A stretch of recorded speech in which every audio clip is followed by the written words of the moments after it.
এই সরকারের হাতে আমার দেশের ভৌগোলিক অখণ্ডতা নিরাপদ নয়। বড় আকারের চাঁদাবাজি, ছোট আকারের না। লুট তরাজ, ব্যাংক ডাকাতি এরাই করতেছে।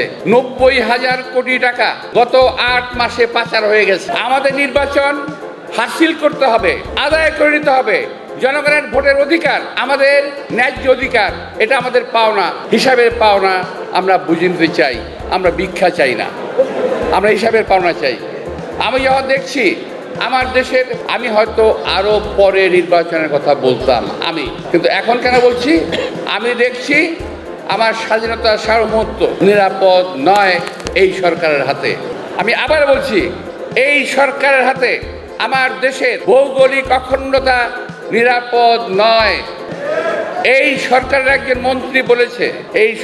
মন্ত্রী বলেছে বাংলাদেশের মানচিত্র বদল হয়ে যেতে পারে। আপনাকে পড়েছেন পত্রিকায়? বাংলাদেশের মানচিত্র পরিবর্তন হতে পারে। আমি এখনো বুঝি না এই কথা বলার পরে এখনো কিভাবে তিনি অ্যাডভাইজার আছেন আমি জানি না। যদিও যিনি বলেছেন আমার অত্যন্ত একজন প্রিয় পাত্র।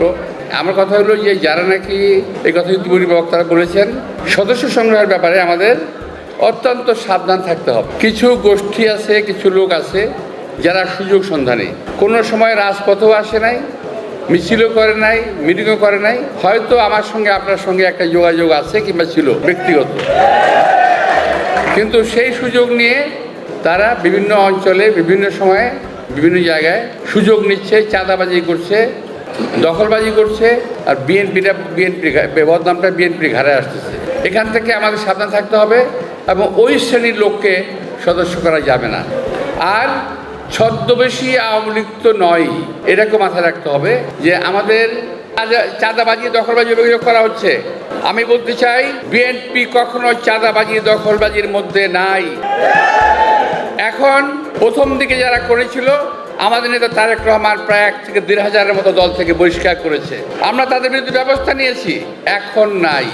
তাহলে এখন চাঁদাবাজি করছে কারা? বিএনপি তো ক্ষমতায় নাই, এই সরকার ক্ষমতায় আছে। আমি এই সরকারকে বলতে চাই যে এই চাঁদাবাজ যেখানে আছে, যে দলারই হোক, বুকে সাহস থাকলে দেখে ধরে ফেলেন।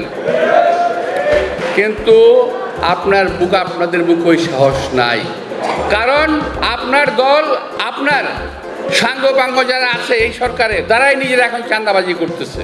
ASBD 24 সত্য প্রকাশে প্রতিশ্রুতিবদ্ধ। চ্যানেলটি সাবস্ক্রাইব করুন।